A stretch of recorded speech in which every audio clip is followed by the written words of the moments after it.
Food for thought, part 5.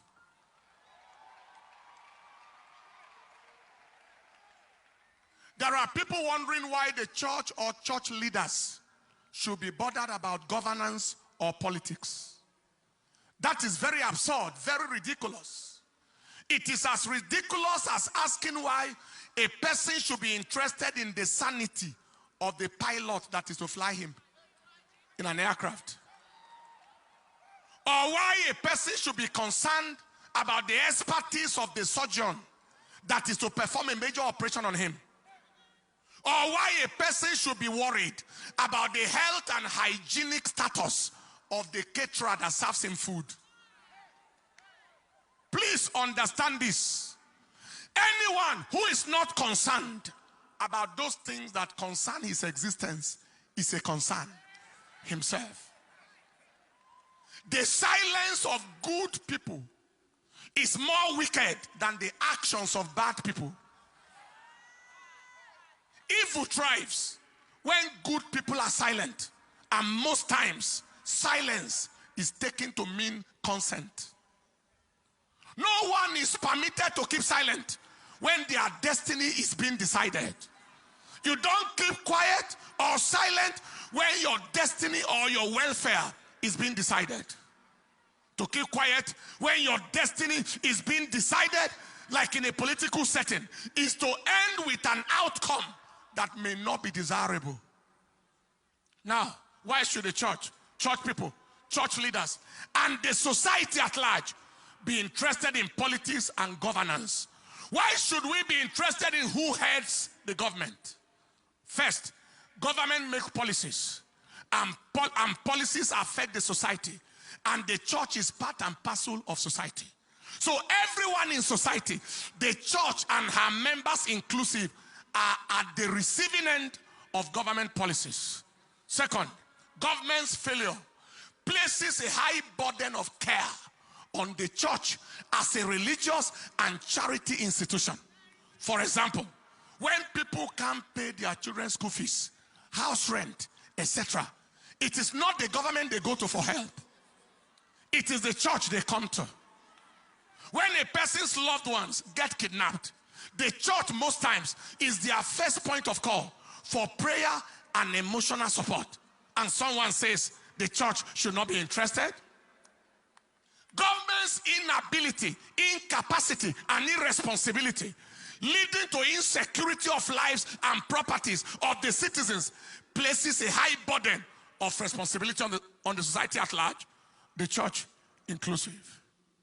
Government's policies and actions, listen to this, that forbid religious freedom and facilitate religious persecution and intolerance, especially against Christians and the church, pose very great existential threat to the church.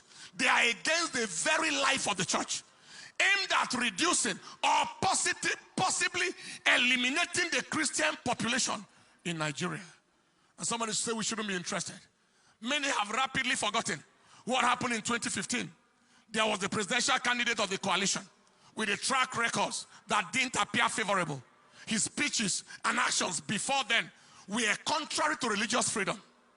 Many were warned of what was coming, but it fell on deaf ears. The youth then campaigned, including civil societies and others. They claimed that insecurity will be handled, corruption will be handled, etc. What was the outcome? Escalation of religious intolerance and the persecution of the church went to another level.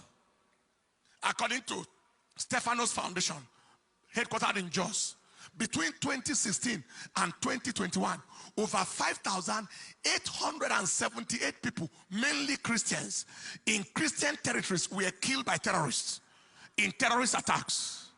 Between 2016 and 2021, over 10,715 people, mainly Christians in Christian territories again, were killed by herdsmen, as against 3,041 killed between 2010 and 2015.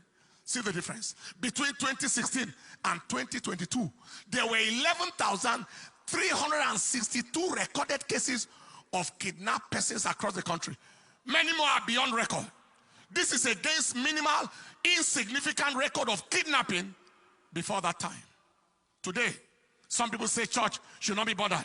When out of the 3 frontline presidential candidates, 2 of them are likely to further anti-church, anti-Christian, and in fact, anti-society agenda. One of the candidates is of the same ethnicity, religion, and region as the current leader, under whose watch the nation has experienced such level of unbelievable insecurity, mostly against the church and generally against all. The repetition of the same disaster is not hard to imagine, especially as this same candidate has not condemned any killing once by his people. He has not condemned it once.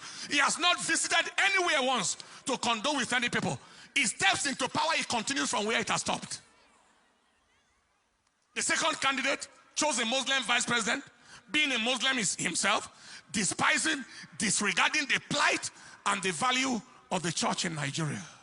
The third candidate, the third one, remains the only sensible, only credible way to go. Not just for the good of any region or religion, but for the good of the nation as a whole. So for anyone to say that church should not be involved in governance and politics of the nation, he is either daft, deceived, dubious and fraudulent, demented, that is insane, or a demonic agent from hell who want the destruction of the church. Friend, you have been shown the way. Did you see the way? You have been shown the way. Follow the way. Go out and vote. Do all you can to ensure that your vote counts. God bless Nigeria. Stand up on your feet. Somebody may say, but the one, no, you can go ahead. The one that is of the same religion and region and ethnicity as the current leader of the nation has a Christian gentleman vice presidential candidate. Somebody may say that. Don't forget that that was our situation in 2015. There was the Christian gentleman, pastor of in a denomination. Many people voted in that time because of the vice president. From the region where he has come from, we came from, they voted. The denomination, the Christianity voted, Pentecostal cycles voted, and his denomination voted with the hope that he is there, and that means that there is hope. Question: what difference has been made? Brutal question.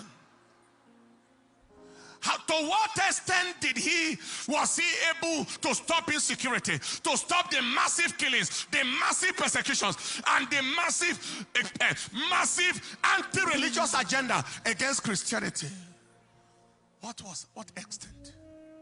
But I want you to notice that every time they gave him the opportunity to act as acting president, things rapidly changed. Things rapidly changed. But to what extent was he given that opportunity? So don't let anybody deceive you. That so let us vote because of this and that and that. Let nobody deceive you. Open your eyes.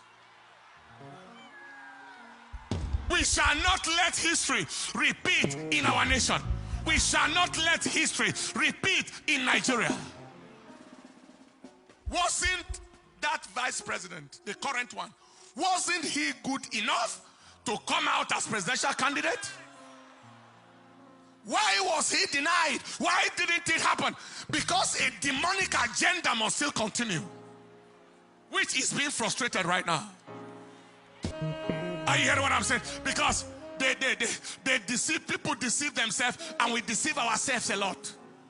All you need to do to face the future is to think about the past. What has happened before, it gives an idea of what is likely to happen before. Don't let anybody deceive you. The frontline people, the arrowheads, are the people to consider right now in terms of who gets up there. I believe you have heard. Help me tell people, have you heard?